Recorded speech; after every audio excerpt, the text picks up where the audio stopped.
Goeiemôre, liewe vriende, en weer eens welkom hier by ons oggendoordenkings tyd. En ek wil die reeks afsluit oor herbou die altaar, wel ek dink so. Herbou die altaar van die Here, van 'n stilte tyd, 'n gebedsplek in jou lewe. En die skrif waarmee ek begin het, way back in Desember 2025, nee, is lang terug, nee, is lang, 2025, laas jaar het ek al hierdie skrif begin by jou.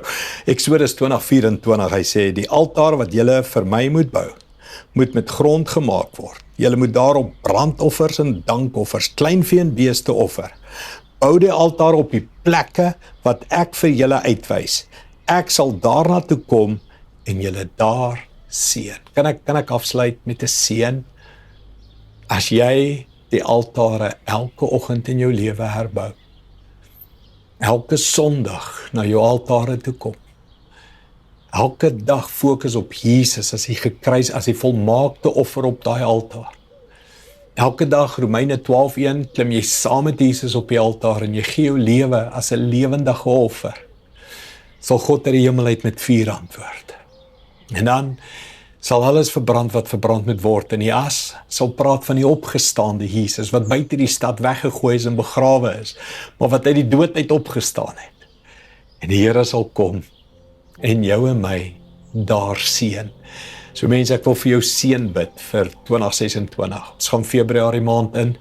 Dis ons tweede klip. Hierdie was ons eerste klip. Ons moet 12 klippe neer lê hierdie jaar. Ons tweede klip begin môre. Maar mens, kan ek jou seën dat die Here jou hierdie jaar sal seën.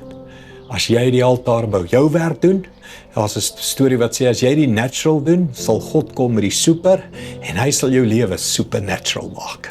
Pragtig, nee. Sien myne nie, iemand het dit vir my gestuur. Maar jy doen nie die natural, jy bou die altaar. Hy doen die super. En saam sal jy en hy 'n supernatural lewe hê. Kan ek bid dat hy jou seën? Kom ons bid dit saam. Hemelse Vader, dankie vir hierdie wonderlike reeks wat U in ons harte gedoen het.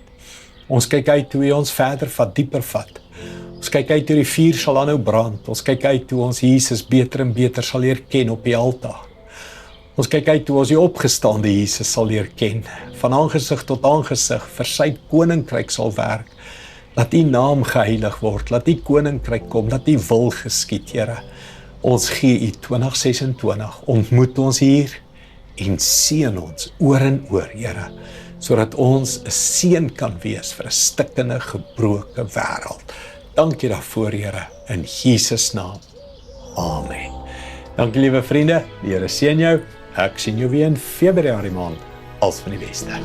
Trots geborg deur Evergreen Turf.